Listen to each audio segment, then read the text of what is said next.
Ctv3 News. Venezuelan nurse alleges doctor drugged him at local bar. Surgeon charged with administering a noxious substance. Belize sees significant decline in dengue fever cases. Health Ministry reports 679 fewer confirmations in 2024. And is Belize's sugar still being sold illegally to Guatemala and Mexico? We'll tell you. These are some of the stories we have for you tonight in our newscast for Thursday, December 19th, 2024.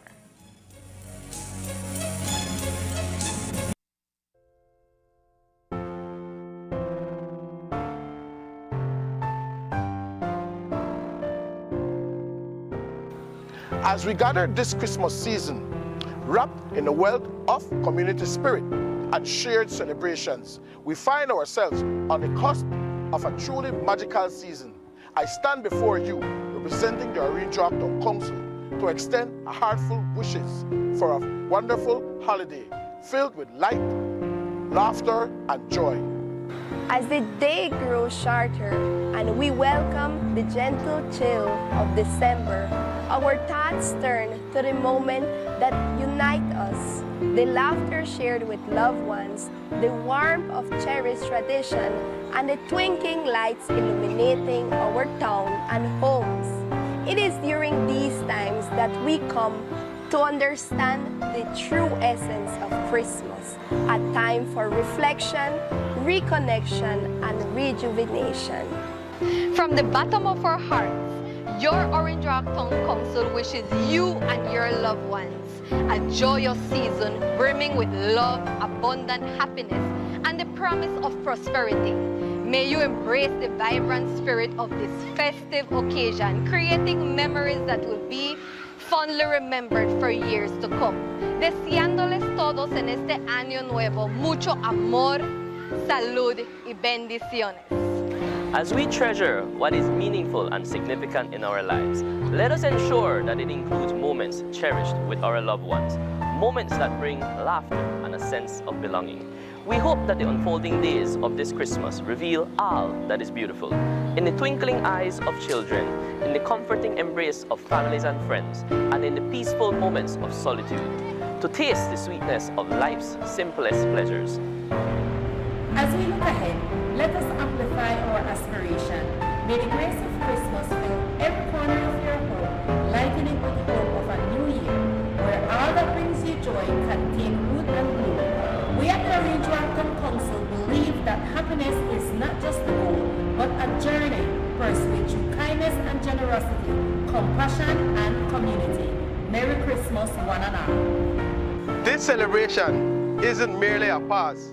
It's an invitation to foster connections, weave creativity into our lives, and nurture the collective heartbeat of our beloved community, Orange Acton. Together, let us make our town glow a little brighter with acts of goodwill, inclusivity, love, and qualities that define who we are as a people. So, from everyone at the Orange Acton Council, we toast to you.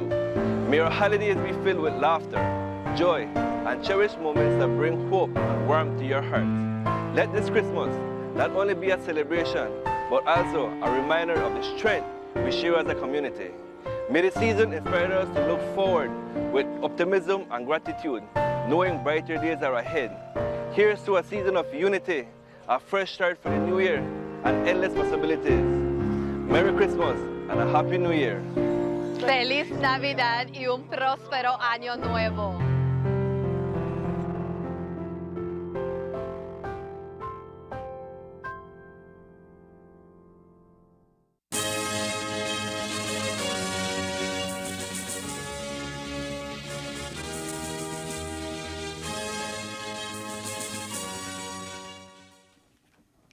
Good evening. With your news also simulcast on Fiesta FM 106.7. I am Joanna Rodriguez. A male nurse from Venezuela has filed a police report accusing a doctor of drugging him while they were enjoying drinks together at Little John's bar on November 30th. The nurse claims that after consuming the tainted beverage, he lost consciousness for an entire 2 days, leaving him unable to recall any details of his surroundings or activities during that time. The doctor, who was a surgeon at the KHMH, has been identified as Carlos Alberto Saborio Cose, 50 years, of 3.5-mile Philip Golson Highway, Belize City. Cose was charged with the crime of administering a noxious matter. He was arraigned earlier today and was released on bail. The disturbing allegations are backed by surveillance footage from the bar, time-stamped at 11:09 p.m. on the night in question. The video shows the two men engaged in conversation when the nurse gets up to use the restroom. While he is away, the doctor is seen reaching into his pocket and appearing to add an undetermined substance to the nurse's drink. The footage captures the doctor looking around cautiously as he crumbles something into the drink and stirs it before resuming his normal behavior as if nothing had happened. Upon returning from the restroom, the nurse consumes the altered drink, unaware of the alleged tampering. His next recollection comes only 2 days later on December 2nd, when he wakes up without any memory of how he got home or what transpired after leaving the bar. Further investigations reveal that the nurse underwent a medical examination at the Carl Houston Memorial Hospital, KHMH, which ruled out any evidence of sexual assault. A blood sample has been sent to the National Forensic Science Services for analysis to confirm the presence of any drugs. Authorities detained Cose at his residence on the Philip Golson Highway, where a search of his home and locker at KHMH yielded no incriminating evidence against him. In an unexpected twist, sources reveal that the doctor insists he is a victim of blackmail orchestrated by the nurse and his legal representatives, claiming that discussions of a possible settlement were underway before the criminal allegations were lodged. The Ministry of Health and Wellness, MOHW, has announced promising news regarding the nation's ongoing battle with dengue fever. According to reports from the Epidemiological Department, Belize has seen a notable decrease in dengue cases during week 50 of the year. As of this week, the country has recorded 2,266 confirmed cases of dengue, which is a decline of 679 cases compared to the same period in 2023, when the total stood at 2,945. Myra Pinello Fernandez, the National Surveillance Officer at the MOHW, shared insights into the encouraging statistics during a recent interview. Which was December 8 to 14. This is the last data we have. Belize has reported a total of 1,166 confirmed cases of dengue. This is just a mere increase of 0.86 compared to the previous week, which we had 1,156 confirmed cases. So for this year, we've seen our peaks highest in Epi week 33 and 34, which is somewhere between the beginning of August and mid-August. So those are the highest numbers of cases that we reported in 1 week, which were 83 and 89 cases respectively. And since the beginning of the year, we have not had any cases of chikungunya, Zika reported. So our national dengue data shows that we are below our seasonal threshold, and that is at the end of Epi week 50. However, we have 2 districts, which is the the Cayo and the Stann Creek district, which are still on alert, meaning a little above what is expected. So of the 1,166 cases, we see that 70.1% or 817 of those cases were persons less than 40 years old. We're seeing 11.8% or 138 persons were from the age group 10 or less. While the number of dengue cases in Belize is lowered this year up to week 50, it remains a collective effort with the community. Last year, Northern Belize reported more cases during the same period, but this year the larger number has shifted to Southern Belize. So there may be a lot of factors as to why this will happen, but when we look at the trend, really up north had a lot of cases in 2023. And then for 2024, the cases were not as much for up north. So it kind of shifted. The last year, up north had more cases than down south. And now we're seeing more cases down south than up north. So maybe they learned from their intervention measures or the high numbers. They're probably not waiting to implement certain things, or it could be other factors that we really cannot pinpoint. But what I can tell you is really what the ministry has in terms of the vector control measures. So I'm pretty sure that everyone has seen these vector control guys doing house-to-house inspections. And really this is a method that they use to eliminate mosquito breeding sites. So really what they do is they conduct regular house-to-house inspections because they want to identify breeding sites for mosquitoes and try to remove the same, right? And then we also know that we have the trucks usually doing the URV spraying. So this is usually done at peak seasons and when we know it's more appropriate, mornings and evenings. And this is done to really reduce the adult mosquito population.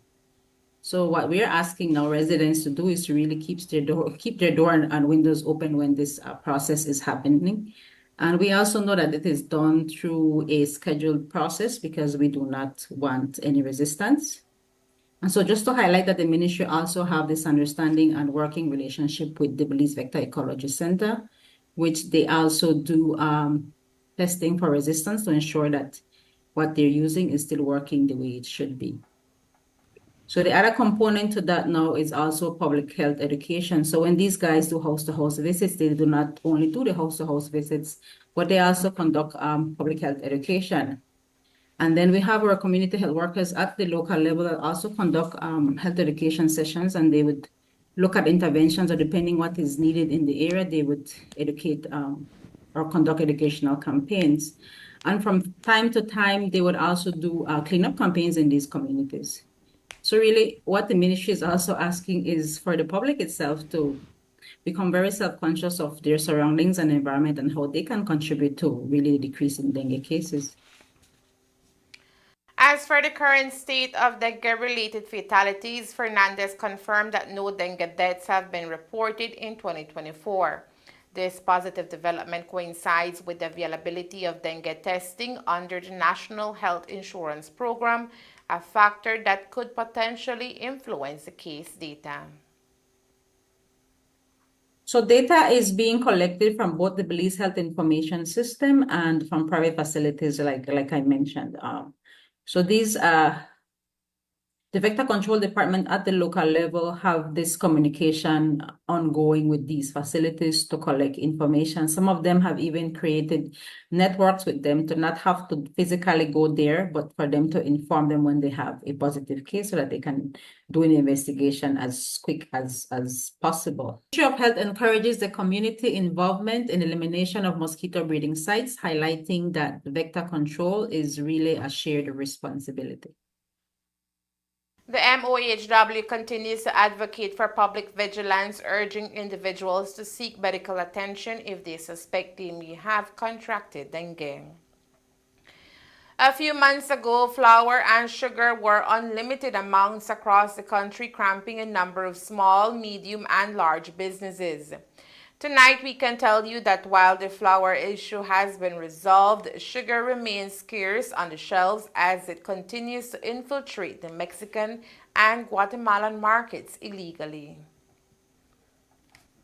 As far as I am aware, I have not received any significant reports of any issue with regarding the supply of sugar. But what I can tell you is that my office has had significant communication with Belize Sugar Industries. They have engaged my office on several occasions where we can exchange notes. And I want to be very careful the extent to which I reveal certain things. Mm-hmm. But I can tell you that there has been a degree of communication and cooperation between my office and personnel at Belize Sugar Industries. because we recognize that at the end of the day, what we want is to ensure that the population has access to product. So we do communicate on certain matters having to do with the local supply of sugar. And so far I have not seen any major situation where we are unable to find product on the market at this time. Which means that hope that will continue. Which means that the measures that were taken this year are working, and the pressure that was put. That may well be the case, and as well, like I mentioned to you, I think good things happen when agencies cooperate. No, when you have open lines of communication between private sector entities who have their role to play and regulatory authorities who also have their role to play, I think the public is best served with that model. Yes. Earlier this year, 31 BDF soldiers and 20 members of the Belize Coast Guard were sent to Jamaica to train for deployment to Haiti. The efforts are part of a multinational exercise geared at restoring peace in Haiti, where several areas have been taken over by gangs.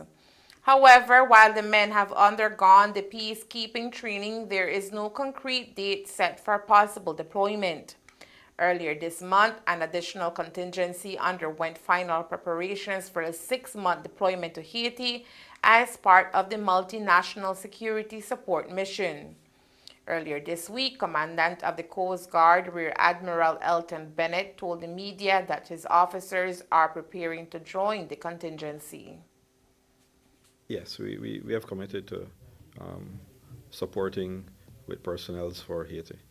So then, in the case of the soldiers, we have heard complaints that, for instance, the allowances that they are due are not being met. But I'm not sure. I haven't heard anything about elements of the Coast Guard complaining. Therefore, I can't speak to it. So you're that. So then. So I have received no complaints about any promises. Listen, our sailors have not yet deployed, so I am not aware of any complaints about allowances. However, the government has insisted that certain needs and certain requirements must be met, and your sailors must be content with what they are being offered to go out there. Yeah, the Minister of Defense has a 10-point requirement for us to meet before deployment. We have not yet reached that 10-point requirement. There are still certain things that needs to be met in order for us to deploy, but we are working on it. So no timeline yet for deployment? We don't have a timeline yet until we've met all of those criteria. Because they had said it would be in January. There's a possible timeline in January. It all depends on when we've met all of the requirement. Coming up next, Belizeans prepare for another free GST weekend. Stay tuned. Good morning, Mr. Conway. What makes it good, Jeff? You made it. It's been a bit of a rough day, Dad. I'm sorry. I have to go talk to someone important. We're always too busy working. You don't know what I need. You never have. Today could not end soon enough. I hate this song. Merry Christmas, Brian. Am I dead? Pretty much. Let me have a second chance. I'll give you 12 days to get it right. I'm going to make this the merriest Christmas Eve anybody has ever seen. That was quick. Christmas is about giving. What's going on? Can't talk. Gotta go save the world. Wait for me. What has gotten into you? Love. And maybe a little bit of that spiked eggnog. I'm going to figure this out. I'm going to make her love me again. No matter what happens, I love you. Oh, come on! I'm not giving up. The 12 Days of Christmas Eve. This coming weekend, December 1st and 22nd, consumers will once more have the opportunity of shopping at local stores under the free GST movement. In an effort to alleviate confusion surrounding the government's recent initiative, we spoke with Lennox Nicholson, Controller of Supplies at the Ministry of Agriculture, Food Security and Enterprise.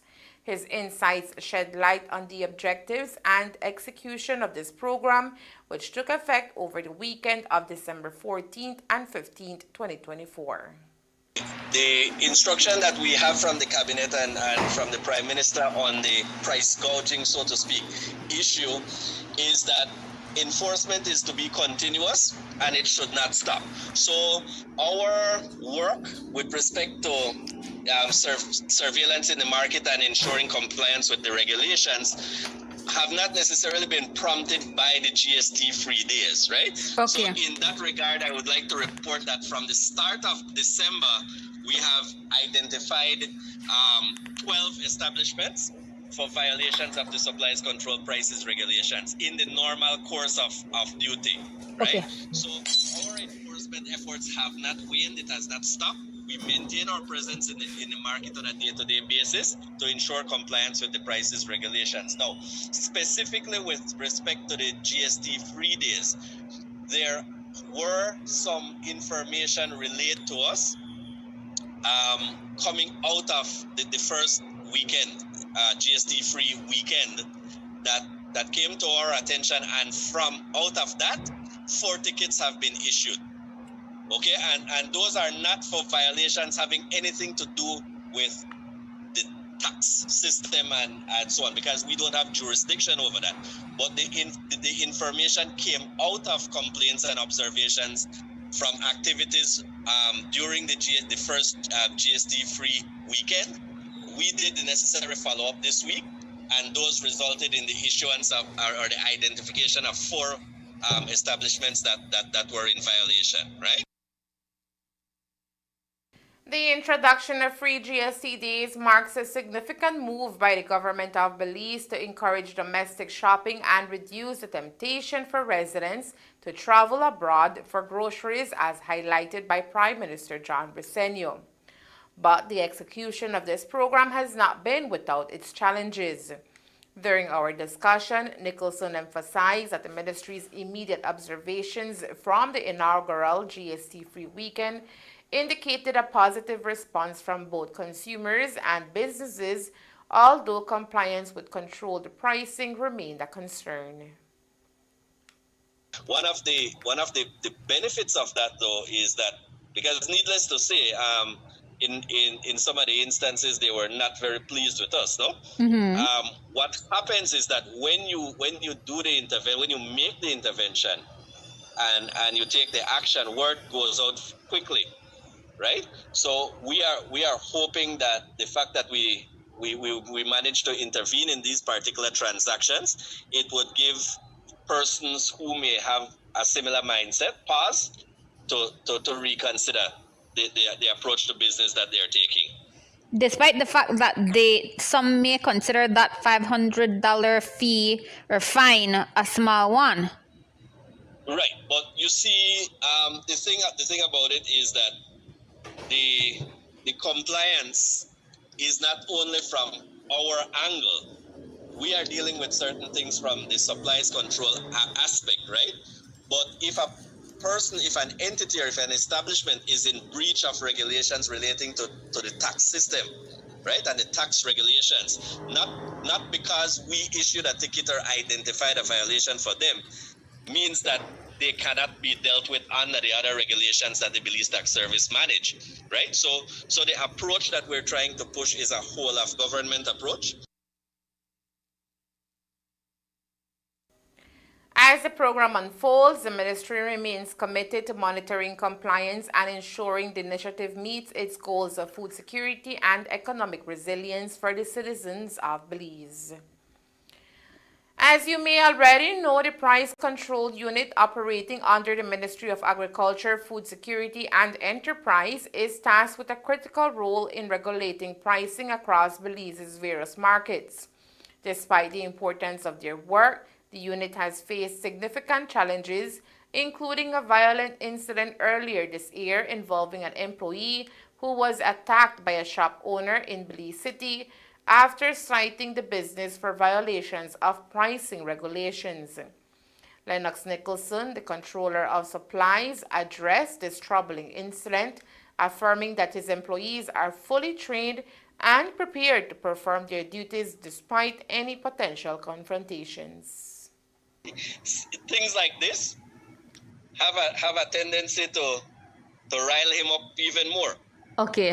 All right. So if he was giving 85, when you do something like this, he keeps coming to me to ask me where I want him to go next. Okay. Right? So that's the nature of the people that I have working for me. The government, when this unit went on its own, the government of Belize told me I had latitude to pick my staff. Wow. Right? So the personnel working under me are people who I have trained for many years, who I have tremendous confidence in, and who I know are not necessarily subject to intimidation. No. So Okay. this guy, this person that had that particular situation is right back in the field. He never stopped doing his work, and he is actively engaging with the police officers managing the case to ensure that when he needs to show up to court, he has everything in order to go there and ensure that the judicial process address that matter in whatever way it sees fit. Nicholson also provided insights into the workings of the price control unit, highlighting their commitment to ensuring compliance among businesses. He announced that the unit is diligently compiling a detailed report on businesses that have been fined for non-compliance with pricing regulations. This report, set to be released after the conclusion of 2024, aims to shed light on the ongoing efforts to maintain fair pricing in the market, especially during the threat of a storm.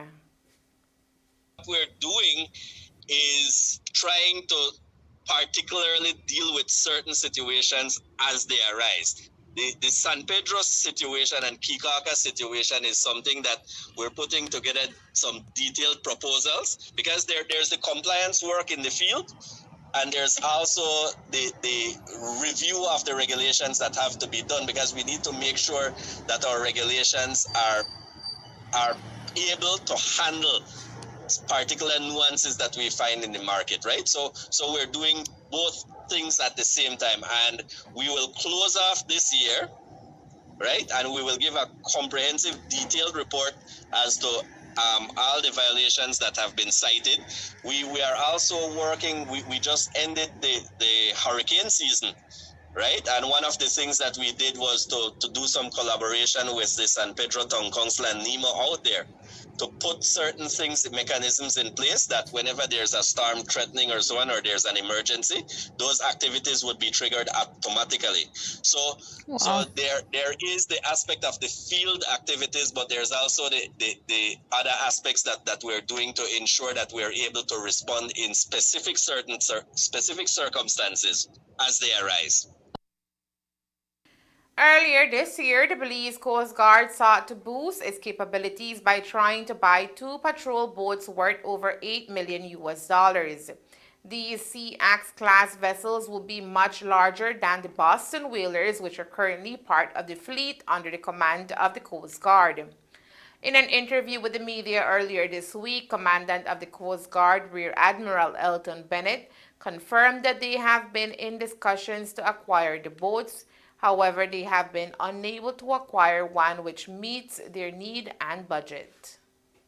We are actively always on the lookout for gill nets, and we've recovered quite a few. Over the past few months, we have recovered nets from in Belize City, as far as Hunting Key, indeed. But they're pretty much all around. So it's not only an issue of cross-border illegal fishing. Our very own Belizean fisher folks are still having this illicit practice of using gill nets. We quite often receive reports of gill nets in the Monkey River area and also in the Gales Point area. So something that we're always on the lookout for.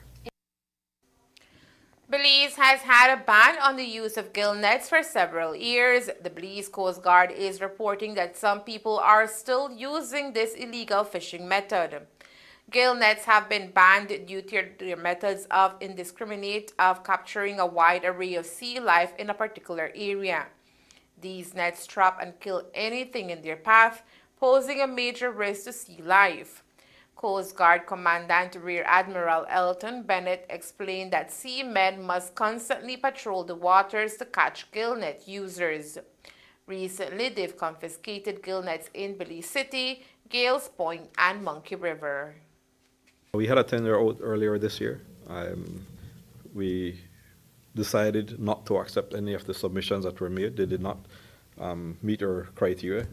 So we went back to the drawing table, and we're going to retender to try to get the best that we can. So we will be sending out a tender again for that. And that's local tenders?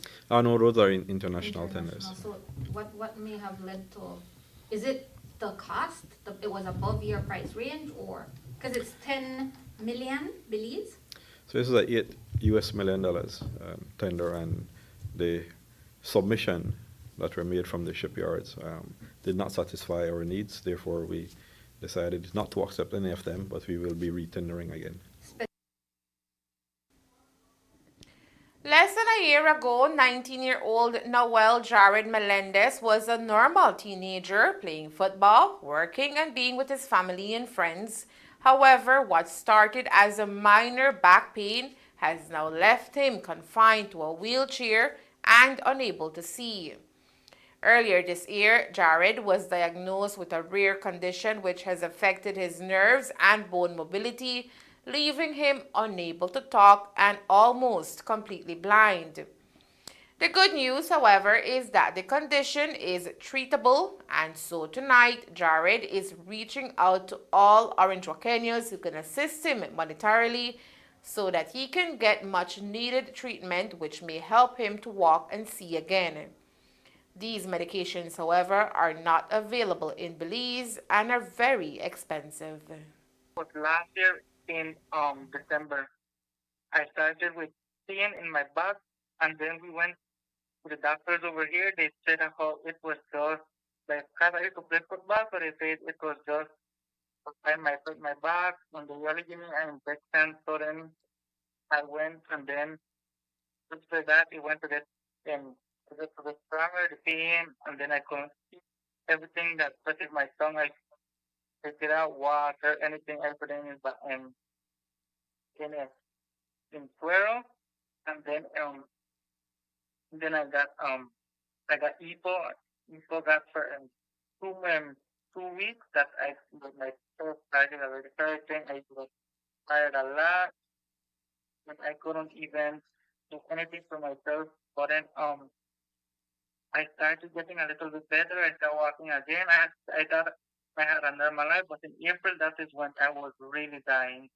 Went to Chetomal, and then Chetomal, they did me some tests, and then they did me some MRI, they took some blood, some MT scan. They couldn't find anything. Then sent me back right to Steve. I went to MDMA, to the doctors over there. They did me some more tests. They told me it was multiple sclerosis, so they started giving me treatment for multiple sclerosis. And right now, I recently found out that it's not multiple sclerosis. It's another thing. It's just like multiple sclerosis, but multiple sclerosis it works, but this one can be reversed. It can. This one really helps you. It really helps your. To regain his mobility, Jared will also need extensive therapy, again only available outside of Belize. I have this first. I started last year that they didn't find me what I had.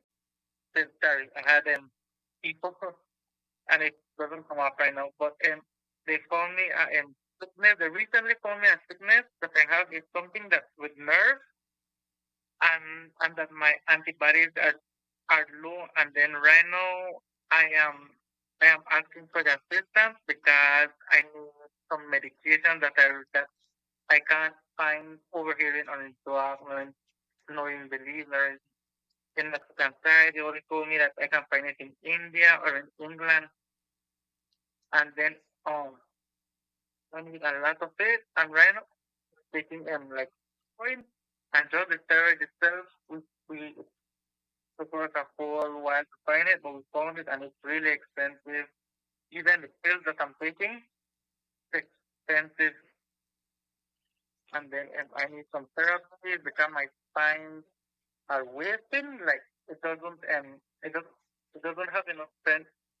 So that's the reason too, because I can walk, I can even see. So I need medication for my eyes as well. that I'm blind and I'm still blind till this moment right now. Okay, so at this time, you're dependent on getting these medications for you to get better. Yes, I'm depending on the medication because the doctor say like if I get the medications in time, I'm like it can have a cure.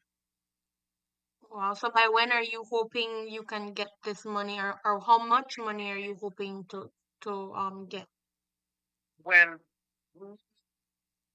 not government because we need to go back to Merida. We will be back and forth in Merida, and then Merida itself hard because I can't walk. So then we need private vehicle, and we don't have family over there, so we need to stay in hotel and all of those things. But any help right now is really appreciated. Doesn't matter how many, or it doesn't matter one. It comes from the bottom of the heart. To really be appreciated. If you would like to assist Jared and his family, you can contact them at phone number 653-6273 or 626-8197 or make direct deposits to Belize Bank account number 116577010220000 under the name Annie Leticia Melendez. And there is more news after the break. Stay tuned.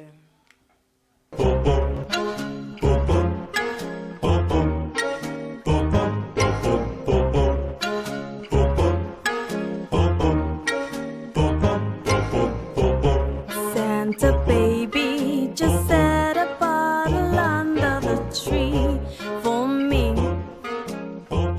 Make it coconut, please. Santa baby, sip some Caribbean rum tonight.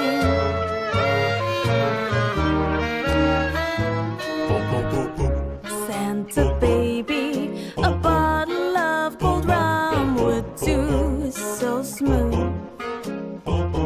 I'll leave one out for you, Santa baby.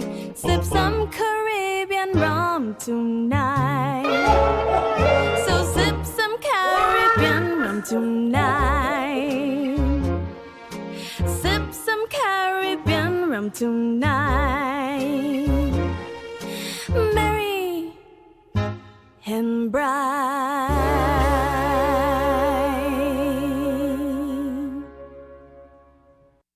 The government of Belize, GOB, through the Ministry of Economic Development, MED, has launched a 6-year Brazilian Rural Belize RRB program with 50 million Belize dollars in financing from IFAD, GCF, CDB, and beneficiaries. The program aims to mitigate the climate and economic impacts on small farmers while enhancing sustainable market access. In August 2023, RRB MED signed a Memorandum of Agreement with the Pesticide Control Board (PCB) to fund pesticide management training for approximately 300 farmers, along with equipment including PPEs, storage and collection units, biobeds, measuring cups, training materials, and completion certificates. Due to rising costs, the MOA was extended for 79,000 Belize dollars to provide equipment and fund the completion certificate ceremony in January 2025. In October 2022, RRB MED signed another MOA with the National Meteorological Service to develop a climate information system (SIS) that will provide farmers with timely climate data through a mobile app. The app will offer insights on irrigation, pest risks, weather forecasts, and real-time monitoring. A no-cost extension of this MOA was granted to finalize the app by October 2025. The MOA extensions were signed by Acting CEO of MED, Carlos Paul, alongside Garrett Murillo, PCB Chairman, and Ronald Gordon, NMS Chief Meteorologist. In its 26th consecutive year, BL continues its heartwarming tradition of giving back this holiday season. Over 220 hampers and care packages were delivered to families and senior citizens across the country. BEL teams were organized to distribute 120 hampers filled with Christmas meal essentials and groceries to families in need. In addition, 100 care packages containing essential groceries and toiletries were delivered to senior citizens. Giving back to our community is part of our BEL culture, BEL said in its statement. The hampers and care packages were delivered through the employees' close connections with the communities BEL serves. And that's the news. We invite you to join us for another newscast on Friday, December 28th here on Ctv3 News and Fiesta FM 106.7. Remember that to read a text version of the news, you can visit our website at ctv3belizenews.com. You can also log on to our Facebook page for current stories at facebook.com/ctv3belizenews or our YouTube channel at Ctv3 News BZ. From all of us here at Ctv3 News, thank you for watching and listening. Good night.